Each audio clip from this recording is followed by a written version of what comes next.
Hello students, welcome back once again. Hope आप सब ठीक ठाक हो गए अपने घरों पे। बच्चों, आज के लेक्चर में हम स्टार्ट करने वाले हैं बेसिकली कॉम्बिनेशन ऑफ रेजिस्टर्स की मैं बात करने वाला हूँ। कॉम्बिनेशन ऑफ रेजिस्टर्स अपने स्कूल लेवल से ही पढ़ना स्टार्ट कर देते हो कि resistors are connected in series, resistors are connected in parallel. अगर मैं सीरीज और पैरेलल की बात करूँ तो बेसिकली बहुत ईजी होता है ये। जैसे अगर suppose resistors are connected this way, end to end, जहाँ पे एक खत्म होता है दूसरा स्टार्ट होता है, दूसरा खत्म होता है तीसरा स्टार्ट होता है। अगर इसको बोलते हैं एंड टू एंड कॉम्बिनेशन। इस एंड टू एंड कॉम्बिनेशन में हम बोलते हैं these are connected in series. क्या बोलते हैं? Series combination. If they are connected end to end तो ये होता है सीरीज कॉम्बिनेशन। और सीरीज कॉम्बिनेशन में रिजल्टेंट कैसे निकालते हैं सबको पता ही होगा, फिर भी मैं बता रहा हूँ। R1 R2 R3 तीनों को स्ट्रेट अवे ऐड कर दो। If resistors R1 R2 R3 are there, तीनों को सीधा सीधा ऐड कर दो, आपको आंसर मिल जाएगा। कुछ प्रॉपर्टीज बता दो। प्रॉपर्टी वाइज सीरीज कॉम्बिनेशन में करंट रिमेन्स सेम। जो भी करंट यहां से एंटर करेगा वो सब में इक्वली जाएगा, कोई चेंजेस नहीं होता है यहाँ पे। ये है सीरीज कॉम्बिनेशन। तो पैरेलल कॉम्बिनेशन क्या होता है बच्चों? पैरेलल कॉम्बिनेशन ऐसा होता है if all these three resistors are connected this way, this way मतलब one below the other, एक के नीचे एक रहेगा तो पैरेलल होता है। ये पैरेलल है क्या? Is this parallel? No, it's a series. End to end combination है। Parallel combination ऐसा होता है, one terminal of all the resistors will be connected to one common potential, another terminal of all the resistors will be connected to another common potential। कुछ इस तरह से R1 R2 R3, इसको बोलते हैं पैरेलल कॉम्बिनेशन। सारे resistors का एक एंड एक कॉमन पोटेंशियल कनेक्टेड होता है और दूसरा एंड दूसरे कॉमन पोटेंशियल पे कनेक्टेड होता है with a battery of cell. इसको बोलते हैं पैरेलल कॉम्बिनेशन। और पैरेलल कॉम्बिनेशन में अगर आपको इक्विवेलेंट रेजिस्टेंस या टोटल रेजिस्टेंस निकालना है तो हमारा फॉर्मूला होता है 1/R1 plus 1/R2 plus 1/R3। मतलब आरपी की वैल्यू अगर आपको निकालनी है इक्विवेलेंट रेजिस्टेंस इन पैरेलल, तो 1/RP equals 1/R1 plus 1/R2 plus 1/R3। यहाँ पे क्या होता है, जो भी करंट यहाँ से एंटर करता है वो तीन पार्ट में डिवाइड हो जाता है। मतलब करंट स्प्लिट्स, करंट तीनों ब्रांचेस में स्प्लिट होता है, बट पोटेंशियल रिमेन्स सेम। जबकि यहाँ पे क्या होता है, करंट सेम रहता है और पोटेंशियल अगर आप इसका निकालोगे V1 V2 V3 तो दैट विल बी डिफरेंट। ये है हमारा पैरेलल कॉम्बिनेशन ऑफ रेजिस्टर्स, इसको बोलते हैं पैरेलल कॉम्बिनेशन। ये तो बहुत इजी हो गई सर। आप लोग सोच रहे हो सर ये क्या समझा रहे हैं यार, ये तो अपने को आता है, इसमें कौन सी बड़ी बात है, ये सीरीज है ये पैरेलल है। लेकिन जब कभी आप इस टाइप के रेजिस्टर सर्किट देखते होंगे या फिर इस टाइप के सर्किट देखते होंगे तब आपके दिमाग की बत्ती गुल हो जाती होगी, इजंट इट? ये तो बहुत इजी है, ये तो बहुत इजी है, लेकिन ये देख लो, ये देख लो, क्या ये भी इजी लग रहा है? नहीं ना? डेफिनेटली इनको देख के आपका माथा चकरा जाएगा, ये क्या मकड़ी का जाला बना दिया सर ने। ऐसे भी क्वेश्चंस आते हैं, यस डेफिनेटली ऐसे भी क्वेश्चंस आते हैं जिनको देख के आपके दिमाग की बत्ती गुल हो जाएगी। लेकिन अगर आपको प्रॉपर मेथड मालूम है कि इनको कैसे कैटेगराइज करते हैं और कैसे सिंप्लीफाई करते हैं तो आपके दिमाग की बत्ती गुल नहीं होगी, आपके दिमाग की बत्ती जल जाएगी। क्या होगी? आपके दिमाग की बत्ती जल जाएगी। कैसे जलेगी? क्योंकि आपको सर्किट देखते आइडेंटिफाई करने, जैसे आपको आ गया ये किस टाइप का सर्किट है और इसको किस मेथड को फॉलो करके सॉल्व करना होता है, तो आप वो सर्किट कितना भी कॉम्प्लिकेटेड दिया हो आप बड़ी आसानी से सॉल्व कर सकते हो। ऑब्वियसली कॉमन क्वेश्चन है, कॉमन सेंस से इतने इजी क्वेश्चन तो जेईई नीट में पूछते नहीं है, थोड़े कॉम्प्लिकेटेड लेवल पे ही चलते हैं। तो सबसे पहले हम क्या करते हैं, कैटेगराइज कर लेते हैं डिफरेंट जो टाइप्स ऑफ सर्किट्स हैं या types of combination of resistors हैं। क्योंकि एंट्रेंस में ना तो प्योरली सीरीज कॉम्बिनेशन आता है ना ही प्योरली पैरेलल कॉम्बिनेशन आता है, दोनों का मिक्सचर आता है, that is mixture of resistors और कॉम्बिनेशन ऑफ रेजिस्टर्स। तो अब क्या करते हैं हम, मैं आपको बेसिकली तीन पार्ट में डिवाइड करके बताऊंगा। नेटवर्क कोई भी हो, किसी भी टाइप का नेटवर्क हो, आप उसको तीन पार्ट में डिवाइड कर सकते हो। तीन में से एक ना एक मेथड तो डेफिनेटली वहां पे एप्लीकेबल होता है, बस बात है कि आप उसको आइडेंटिफाई कर लो। अगर बात करते हैं टाइप्स की, मैंने बताया basically there are three different types of combinations और three different types of circuits, जिसमें से सबसे पहला है सक्सेसिव रिडक्शन मेथड। अब ये सक्सेसिव रिडक्शन मेथड क्या होता है? सक्सेसिव रिडक्शन मेथड डायग्राम देखते ही आपको समझ में आ जाएगा। इसमें सिमिलर टाइप के मल्टीपल लूप्स होते हैं, किसी एक एंड पे आपको फाइंड आउट करना होता है रेजिस्टर ओक्यूरेंसेस और ऐसे मल्टीपल सीरीज होती है, मल्टीपल लूप्स होते हैं। फॉर एग्जांपल आपको डायग्राम के थ्रू समझाता हूं मैं, एक एग्जांपल के थ्रू डायरेक्टली। जैसे सपोज करो कि मेरे पास एक सर्किट है कुछ इस तरह का,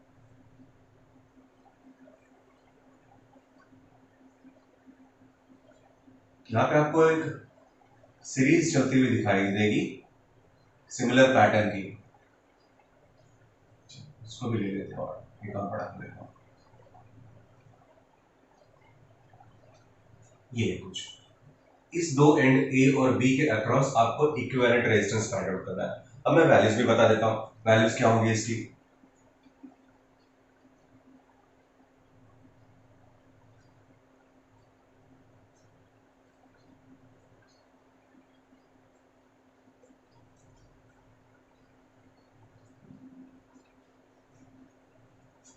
इस टाइप का नेटवर्क है, जब भी आपको लगे कि किसी एक एंड पे आपको नेट रेजिस्टेंस फाइंड आउट करने के लिए बोला गया है और बाकी का circuit similar type of circuit successive आप देख रहे हो, मल्टीपल मल्टीपल मल्टीपल उसी टाइप का पैटर्न बार बार फॉलो हो रहा है, तो इसको बोलते हैं सक्सेसिव रिडक्शन। सक्सेसिव रिडक्शन मतलब, अब इस टाइप के सर्किट को सॉल्व करने का लॉजिक क्या होता है, इस टाइप के सर्किट को हम इस तरह सॉल्व करते हैं, जिस एंड पे आपको फाइंड आउट करना है नेट इक्विवेलेंट रेजिस्टेंस, आप क्या करोगे, हमेशा start from the solving opposite and, उल्टे साइड से चलो। इसके पैरेलल ए बी के पैरेलल मैं कुछ पॉइंट्स चूज कर लेता हूं, चलो टर्मिनल्स को और नाम दे देते हैं सी डी, इस टर्मिनल को मैंने नाम दे दिया ई एफ, इस टर्मिनल को नाम दे दिया जी एच, ठीक है। अब बस लास्ट लूप को सबसे पहले सॉल्व करूंगा। अगर आप last loop with respect to G H देखो, with respect to G H, तो ये 2 4 2 का क्या है, 2 4 2, one and second start, second and third start, this is called series combination. 2 4 2 का सीरीज कॉम्बिनेशन कितना होता है, 8। नाउ दैट 8 एंड दिस 8, अगर मैं इसको ऐसे दिखाऊं तो ये कुछ ऐसा हो गया, तीनों मिलके कितने बन गए, 8, इजंट इट। चलो मैं आपको डिफरेंट डायग्राम बना के दिखा देता हूं ताकि कोई कंफ्यूजन ना हो, ठीक है ना।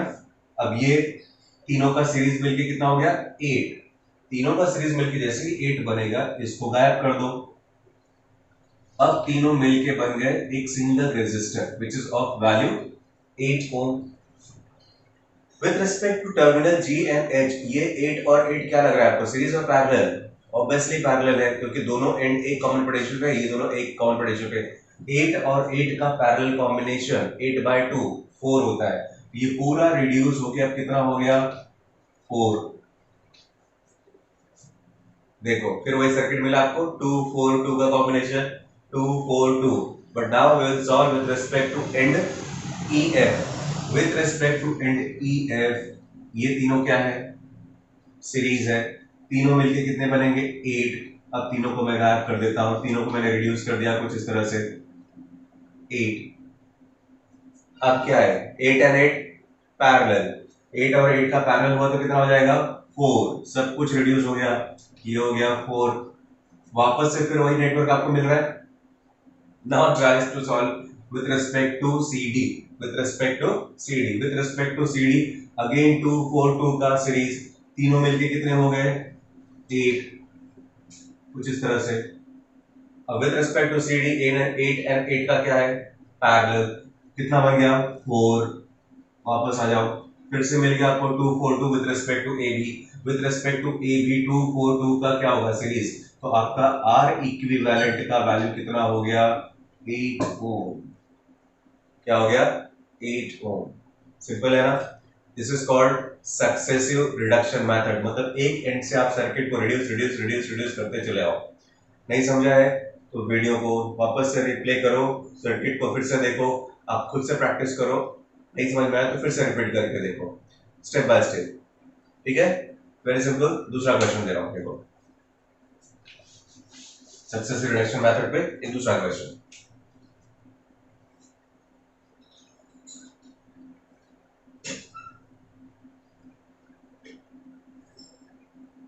इस बार थोड़ा सा डिफरेंट है, सर्किट का शेप एकदम आइडेंटिकल नहीं है। This is 3 3 6 3 6 3 6। वापस से आपको एंड ए और बी पे फाइंड आउट करना है। अगर जिनको आता है मेरा वीडियो यहीं पे पॉज कर दो, सॉल्व कर लो, ठीक है। और जिनको नहीं आता है वो बने रहो वीडियो पे। देखो, with respect to AB for this given combination आपको with respect to AB total resistance कितना होगा ये फाइंड आउट करना है। कैसे फाइंड आउट करेंगे टोटल रेजिस्टेंस? मैंने बताया ना, डायग्राम देख के क्लिक होना चाहिए। 1 2 3 similar kind of loops are there, 3 3 6 3 3 6 6 3 3। कुछ तो लग रहा है गुलजार है, similar type of circuits repeat हो रहा है। तो क्या करना चाहिए आपको, पहले तो जिस एंड पे फाइंड आउट करना है उसके पैरेलल बैक साइड में जाओ। ये एंड तो सब में कॉमन दिख रहा है इस बार, इसको नाम देते हैं C, इसको नाम दे देते हैं D जंक्शन को। सबसे पहले हम सॉल्व करेंगे with respect to AD, with respect to AD। With respect to AD अगर आप देखोगे तो ये 3 और ये 3, this 3 and this 3 are in series. 8 खत्म हो रहा है, दूसरा स्टार्ट हो रहा है, तो 3 और 3 का क्या बन गया, सीरीज कॉम्बिनेशन। 3 और 3 का सीरीज बनेगा तो क्या हो जाएगा, कितना, 6। अब मैं क्या करूं, या चलो इसको हटाता हूं, 3 और 3 का 6 मैं बना दे रहा हूं। तो ये दोनों मिलकर एक सिंगल रेजिस्टर बन जाएंगे और जिसकी वैल्यू कितनी होगी, इसकी वैल्यू हो जाएगी 6। अब देखो, अब ये 6 और 6 with respect to junction AD, 6 और 6 का क्या है, पैरेलल। 6 और 6 पैरेलल मतलब कितना, 3। तो ये पूरा गायब हो गया आपका। अब वैल्यू जो बचा है वो है सिर्फ 3 यहाँ पे।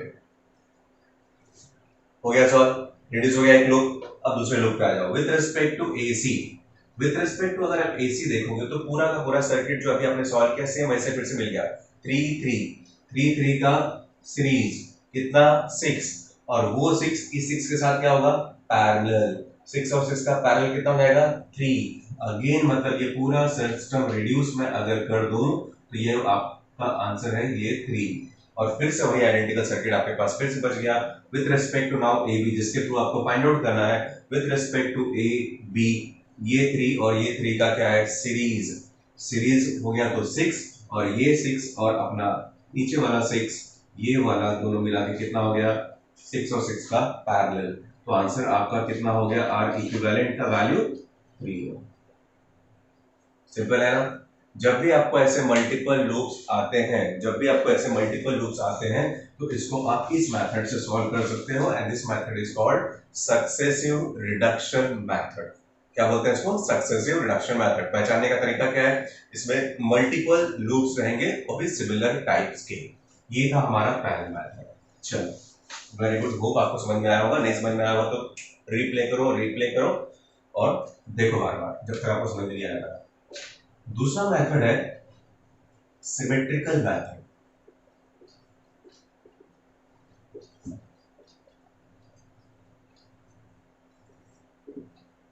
सेकेंड ऑप्शन मेथड क्या है, सिमेट्रिकल मेथड। सिमेट्रिकल मेथड कब अप्लाई होता है, जब आपको कोई ऐसा नेटवर्क दिखे, जब आपको कोई ऐसा नेटवर्क दिखे जिसको हम एग्जैक्टली दो पार्ट में लेफ्ट और राइट में डिवाइड कर सके। अगर कोई ऐसा सर्किट आपको दिखता है जिसमें अगर मैं एक वर्टिकल लाइन ड्रॉ कर दूं, एक ऐसी लाइन ड्रॉ कर दूं ताकि लेफ्ट और राइट में इक्वली मिरर इमेज एक दूसरे का दिख रहा हो, तो वहां पे आप सिमेट्रिकल मेथड वाला ऑप्शन पे जा सकते हो। प्रॉपर्टी क्या होती है सिमेट्रिकल मेथड की, मैं बताता हूँ, एग्जांपल के थ्रू बताता हूँ डायरेक्टली। सपोज करो कि मेरे पास एक सर्किट ऐसा है कुछ,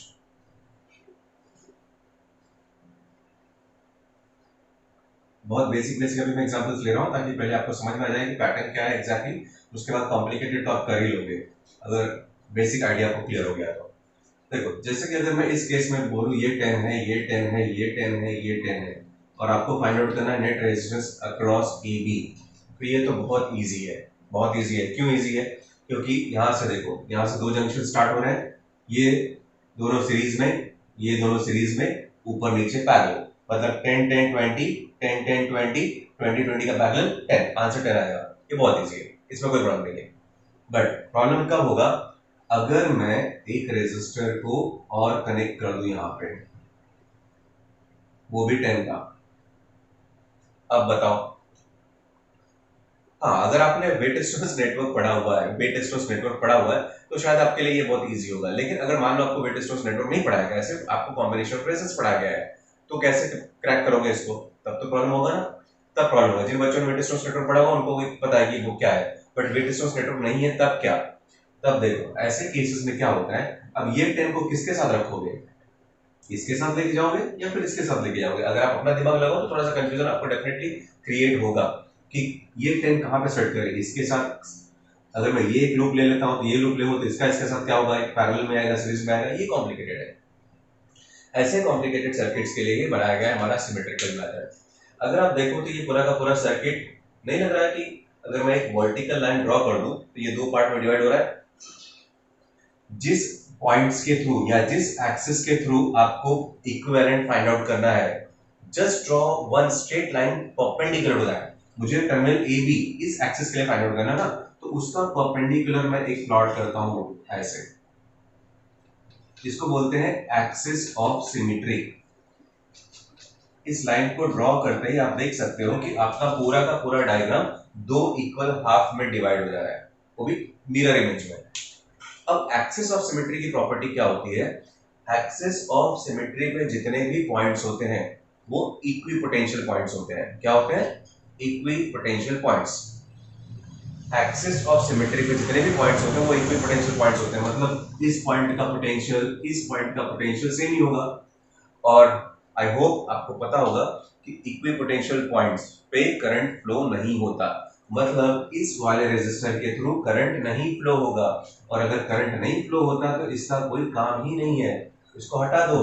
इसको हटा दिया तो फिर ये हमारा नेटवर्क कैसा हो जाएगा, तब तो बहुत इजी हो गया आपके लिए, इसकी जरूरत ही नहीं है हमको। अगर जरूरत ही नहीं है तो फिर अब तो हम निकाल ही लेंगे ना, ये 10 ये 10 ये 10 ये 10, ये दोनों मिलके बन गए 20, ये दोनों मिलके बन गए 20, 20 और 20 का पैरेलल, आंसर आएगा 10। सिंपल है ना। सो इस तरह के पॉइंट्स को, इस तरह के रेजिस्टर्स को जो एक्सिस ऑफ सिमेट्री पे आते हैं उनको गायब कर देना होता है। चलो दूसरा एग्जांपल देखते हैं, एक थोड़ा सा कॉम्प्लिकेटेड। कॉपी करने के लिए इसको भी कॉपी करना होगा, वीडियो पॉज करके कॉपी कर सकते हो क्वेश्चंस को। आते हैं नेक्स्ट एग्जांपल।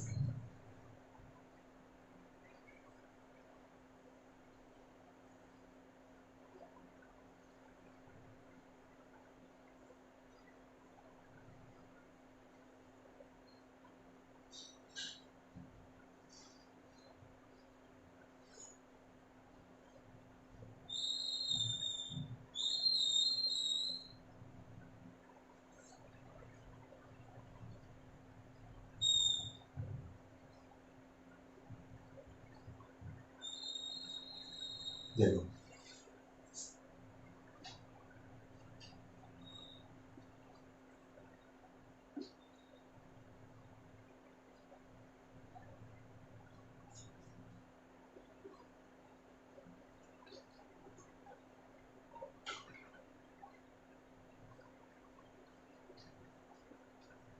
क्वेश्चन फिर से वही है, find net resistance between A and B. Find net resistance between A and B. Circuit का साइज और शेप देख के घबराने की कोई जरूरत नहीं है। क्यों, क्योंकि ये मेथड है सिमेट्रिकल। अगर आप लेफ्ट राइट में देखो, लेफ्ट राइट में देखो, लेफ्ट राइट में देखोगे तो वैल्यूज पे मत जाओ, वैल्यूज पे मत जाओ, रेजिस्टर्स को देखो, खाली रेजिस्टर्स को देखो। ठीक है, अगर आप रेजिस्टर्स को देख रहे हो तो ये पूरा का पूरा सर्किट जो आपको दिख रहा है वो सिमेट्रिकल है, इजंट इट? पूरा का पूरा सर्किट सिमेट्रिकल है। तो अगर मैं इस तरह से एक लाइन ड्रॉ कर दूं तो left right left right left right में मिरर इमेज बनने वाली है। चलो अगर आपको कंफ्यूजन है नंबर्स का तो मैं उसको भी हटा देते हैं, चलो सबको 10 ले लो अभी, क्योंकि हम सीख रहे हैं तो कोई कंफ्यूजन नहीं क्रिएट करते हैं, ठीक है ना। चलो सबको 10 10 रखो, नंबर देख के घबरा जाओगे, अब नंबर से में जंबल करने लगोगे। ठीक है, सारा 10 10 10 10 10 है, ओके, सारे रेशो सेम वैल्यू के हैं। अब देख रहे हो कि ये पूरा का पूरा मिरर इमेज है, अगर मैं एक लाइन ड्रॉ कर दूं तो ये मिरर इमेज बन जाएगा। अब मिरर इमेज के लिए हम एक्सिस ऑफ सिमेट्री को प्लॉट कर लेते हैं। अगर ये एक्सिस ऑफ सिमेट्री के ये तीन रेजिस्टर्स में रखूं ना तो सर्किट आपको सॉल्व करना टेढ़ी खीर है, बहुत टेढ़ी खीर है। लेकिन अगर मैं एक्सिस ऑफ सिमेट्री को ड्रॉ करके इन्हीं तीनों को गायब कर दूं, एज पर एक्सिस ऑफ सिमेट्री का रूल क्या होता है, जो एक्सिस ऑफ सिमेट्री पे जितने पॉइंट्स होते हैं सब इक्विपोटेंशियल होते हैं, इक्विपोटेंशियल पॉइंट्स को क्या करते हैं हम, गायब कर देते हैं रेजिस्टर्स को। तो ये सर्किट का आप देखो, पहले ये सर्किट था, अब नया सर्किट हमारा ये हो जाएगा, ये गायब हो गया, ये गायब हो गया और ये गायब हो गया। ये तीनों गायब होने के बाद बचता क्या है, बहुत इजी हो गया, बहुत इजी हो गया। 10 10 सीरीज 10 10 सीरीज 10 10 सीरीज 10 10 सीरीज, 10 का series 24 times in parallel. 20 4 times parallel में है तो क्या आएगा आंसर 20/4 और आंसर आएगा हमारा 5 ओम। इस पूरे नेटवर्क का इक्विवेलेंट क्या आएगा 5 ओम।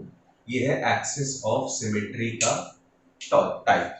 अगर आपको सिमेट्रिकल मेथड आता है मतलब एक्सिस ऑफ सिमेट्री ड्रॉ करो, उस पे जितने भी रेजिस्टर्स हैं उनको गायब कर दो, आपको मिल जाएगा ये सिमेट्रिकल मेथड। सिंपल है, कोई प्रॉब्लम नहीं। सिर्फ आपको सर्च करना है कि डायग्राम कितना भी कंप्लीट डायग्राम हो, सर्किट आपको दिख रहा है ना, सर्किट दिख रहा है तो इक्विपोटेंशियल पॉइंट्स के रेजिस्टर्स को गायब कर दो। जितने भी resistors along the axis of symmetry आते हैं उनको आपको गायब कर देना होता है। एक और बताता हूं आपको,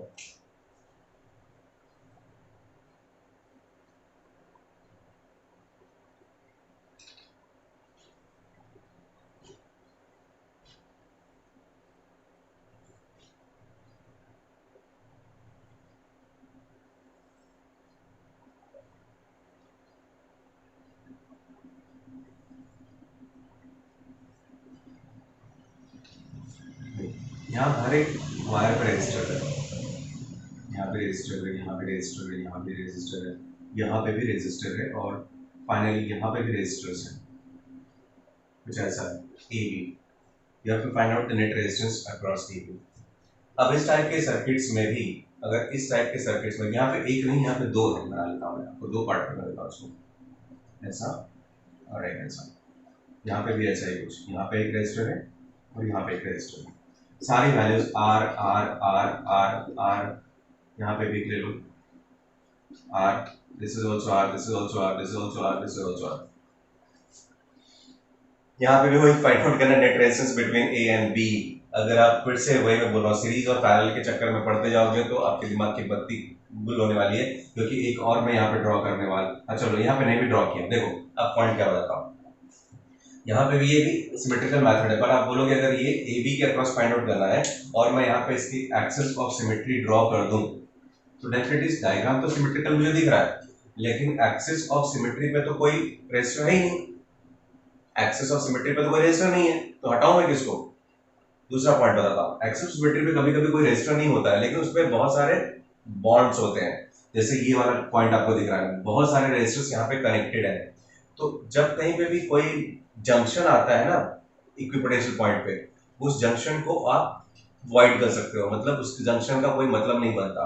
तो ये जो आपका सर्किट है ये कुछ ऐसे बन जाएगा। इस जंक्शन को आपको ब्रेक करना होगा, जंक्शन ब्रेक करते ही मेरा सर्किट कुछ ऐसा हो जाएगा, इधर आ गया, ये फ्री हो जाएगा यहां से।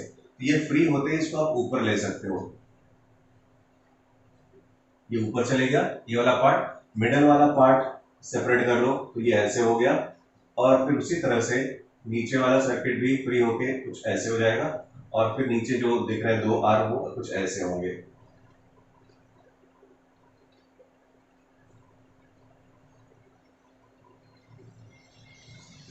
देखो एक्सेस ऑफ सिमेट्री का एक और प्रॉपर्टी है, एक्सेस ऑफ सिमेट्री का एक दूसरा प्रॉपर्टी है, इस अगर कोई सर्किट कोई resistor along the axis of symmetry नहीं है बट कोई जंक्शन है तो वो जंक्शन का भी कोई वैल्यू नहीं होता है, सबको आप उस जंक्शन से फ्री कर सकते हो, क्योंकि वो इक्विपोटेंशियल पॉइंट है तो यहाँ से करंट का फ्लो, ऐसे तो करंट जाएगा नहीं, करंट जाएगा तो अलोंग द सीरीज कॉम्बिनेशन। तो ये पूरा का पूरा नेटवर्क अब ऐसा बन गया।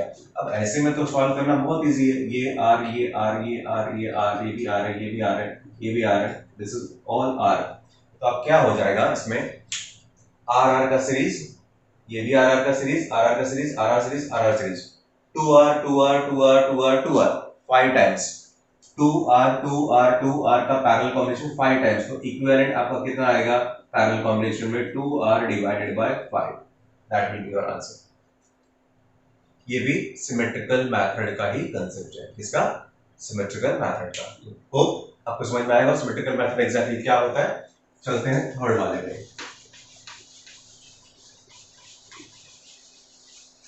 थर्ड मेथड पे दिमाग की बत्ती गुल नहीं करनी, अपने को दिमाग की बत्ती जला के रखनी है, याद रखो। और कैसे करेंगे, अब थर्ड मेथड को भी देख लेते हैं। थर्ड मेथड होता है नोडल मेथड, इसको बोलते हैं नोडल मेथड। और शॉर्ट सर्किट, नोडल मेथड और शॉर्ट सर्किट। क्या चीज होता है ये नोडल मेथड और शॉर्ट सर्किट, अभी आपको बताता हूं।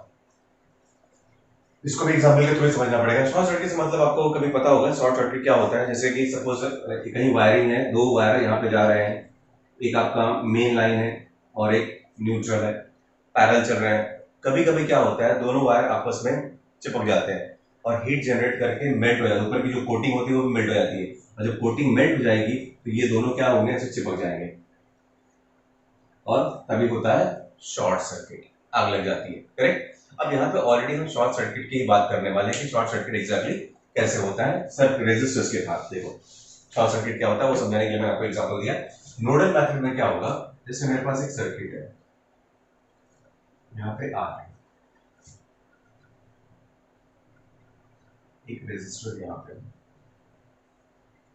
दूसरा रेजिस्टर यहाँ पे, तीसरा रेजिस्टर यहाँ पे।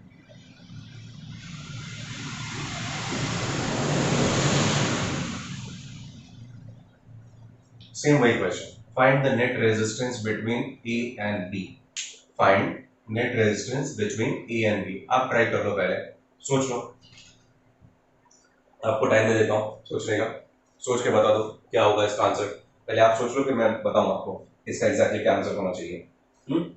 सोचो, सोच लिया? इतना टाइम काफी है यार। देखो इसमें क्या हो रहा है, ये दोनों रेजिस्टर जो आपको दिख रहे हैं, इनके एक एंड तो यहाँ पे आपस में कनेक्टेड है ही, बट ये दोनों एंड्स भी, ये वाला और ये वाला एंड, दोनों आपस में कनेक्टेड है। जब बीच में कुछ रेजिस्टर नहीं दिखाया है मैंने ना, इसका मतलब they are connected with a conducting wire of zero resistance. They are connected with conducting wire of zero resistance. तो इसका जो सर्किट का ऑल्टरनेटिव डायग्राम होगा वो कैसे कुछ ऐसा होगा, ये पूरा का पूरा शॉर्ट सर्किट इसी को बोलते हैं। ये इस तरह से कनेक्ट हो गया ना, तो ये बन जाता है शॉर्ट सर्किटेड पार्ट, क्योंकि यहाँ पे जितना पोटेंशियल है यहाँ पे भी वही पोटेंशियल, सेम पोटेंशियल वाले पॉइंट है, ये शॉर्ट सर्किट है। शॉर्ट सर्किट हो गया तो इसकी कोई जरूरत ही नहीं है हमको। शॉर्ट सर्किटेड पार्ट में कोई करंट नहीं फ्लो होता, यहाँ पे कोई करंट नहीं फ्लो होगा। तो आपका जो बचा हुआ सर्किट है अब वो कैसा हो गया, एक रेजिस्टर ये और दूसरा रेजिस्टर ये गायब हो गया, ये आर और ये R, A and B with obviously series combination दिख रहा है, तो ये बन गया आपका इक्विवेलेंट, दोनों को मिला के सिर्फ एक 2R। सो आपका net resistance across A and B will be 2R। कितना? 2R। ये है। एक और चीज बताता हूँ, एक और एग्जांपल दिखाता हूँ, समझ में आया? जब ये दो रेजिस्टर्स आप देख रहे हो, ये तो एक एंड इनका आपस में कनेक्टेड था ही, प्लस दूसरा एंड भी आपस में कनेक्टेड है, तो this are called short circuited circuit. ये पैरेलल नहीं बोल सकते आप इनको, आप बोलोगे कि इनके एक एंड यहाँ पे कनेक्टेड है, एक एंड यहाँ पे कनेक्टेड, पैरेलल हुआ। तो पैरेलल तब होगा जब यहाँ से जंक्शन आगे बढ़ता है ना, तो जंक्शन वहां से तो बढ़ नहीं रहा है, तो कॉमन सेंस से फिर ये शॉर्ट सर्किट में कहलाएगा, पैरेलल नहीं शॉर्ट सर्किट कहलाएगा। और शॉर्ट सर्किटेड की कोई मतलब नहीं होता है, फाइन। शॉर्ट सर्किट सर्किट्स का रेजिस्टेंस का कोई मतलब नहीं होता है। एक और एग्जांपल देखो, शॉर्ट सर्किटेड में पोटेंशियल इक्वल हो जाता है, तो कोई करंट नहीं वहां पे फ्लो होता है, उसको तो गायब कर सकते हैं। जैसे कि अभी ये देख लो आप, ये क्या है, तीन रेजिस्टर्स का सीरीज कॉम्बिनेशन दिख रहा है आपको, करेक्ट ना? तीनों का क्या दिख रहा है, सीरीज कॉम्बिनेशन। लेकिन अब मैं क्या करने वाला हूं, एक कंडक्टिंग वायर लूंगा और इसको यहां से कनेक्ट कर देता हूं, conducting wire of zero resistance, इसको यहां से दूसरे कंडक्टिंग वायर के साथ कनेक्ट कर दिया मैंने। अब बताओ किसका वैल्यू कितना होगा?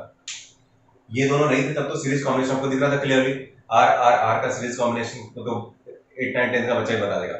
लेकिन अब बताना है आपको कि इसका ओवरऑल वैल्यू कितना होगा, सीरीज में है या पैरेलल में है, कौन सीरीज में है कौन पैरेलल में है।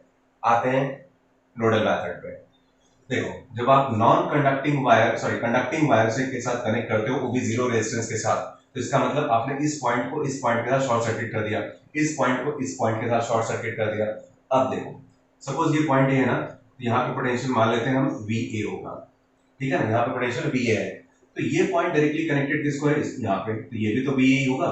जितना पोटेंशियल यहाँ पे उतना पोटेंशियल यहाँ पे, क्योंकि शॉर्ट सर्किट वाले पॉइंट पे पोटेंशियल सेम हो जाता है, तो VA यहाँ पे VA यहाँ पे, फाइन। पॉइंट B है ना, तो मान लो यहाँ पे पोटेंशियल VB है, तो ये भी तो VB ही है, डायरेक्टली कनेक्टेड है ना। अब देखो इस आर के अक्रॉस पोटेंशियल डिफरेंस VAB, इस आर के अक्रॉस पोटेंशियल डिफरेंस VAB, इस आर के अक्रॉस पोटेंशियल डिफरेंस VAB, मतलब तीनों रेजिस्टर्स के अक्रॉस पोटेंशियल सेम है। और जब पोटेंशियल सेम होता है, जब पोटेंशियल सेम होता है तो वो कॉम्बिनेशन क्या होता है? Parallel combination. अब ये सर्किट कुछ ऐसा बन जाएगा आपके लिए, 1 2 3, इसका ऑल्टरनेटिव डायग्राम ये है ना? Amazing. This is R, this is R, this is R. देखने में सीरीज लग रहा था बट एक्चुअल में क्या है, ये पैरेलल है। ये किसकी वजह से हुआ है? शॉर्ट सर्किट मेथड या फिर नोडल मेथड इसको बोल सकते हो। ये था हमारा तीसरा टाइप का नेटवर्क। Got it? तीसरे टाइप का नेटवर्क। फिलहाल इस लेक्चर में मैंने अभी आपको एक्सप्लेन कर दिया। ओवरऑल जनरली आप जितने भी सर्किट देखोगे ना, वो ज्यादा से ज्यादा घुमा फिरा के किसी इस 3 टाइप में से एक टाइप को यूज करेगा। अब आपको आइडेंटिफाई करने आना चाहिए। अगर आपको आइडेंटिफाई करने आ गया तो आपके लिए बहुत इजी है। नहीं आइडेंटिफाई करने आया तो दिमाग पे प्रेशर बढ़ता रहेगा और कुछ समझ में नहीं आएगा, सब कुछ ब्लैंक दिखेगा, मकड़ी की जाले की तरह। करेक्ट? तो ठीक है, फिलहाल के लिए होप करता हूँ कि ये तीनों मैथड आपको अच्छी तरह समझ में आ गए होंगे। मैं कुछ लिंक में कुछ एक्सरसाइज के क्वेश्चन डाल देता हूँ, आप उसको ट्राई करना। नहीं आएगा तो कमेंट में बोल देना नहीं आ रहा है। नेक्स्ट लेक्चर में मैं कुछ वीडियो बनाऊंगा जिसमें मैं आपको ये एक्सप्लेनेशन नहीं दूंगा, मैं कुछ एग्जांपल्स को सॉल्व कराऊंगा। कुछ कॉम्प्लिकेटेड एग्जांपल्स हम सॉल्व करेंगे जो, और वहीं पे डिसाइड करेंगे कि ये कौन से मेथड को बिलोंग करता है और इसको कैसे सॉल्व करते हैं। ठीक है, एक ही लेक्चर में सारा कुछ करूंगा तो वीडियो बहुत लंबा होगा। आप मुझे मालूम है देखने वाले नहीं इतना लंबा, क्योंकि आपके पास पेशेंस है ही नहीं। सबसे बड़ी कमी है आपके पास पेशेंस की। करेक्ट ना? सॉरी। सो आपका ख्याल रखते हुए यहीं पे स्टॉप करते हैं, बाकी सब नेक्स्ट लेक्चर में। Tata bye bye.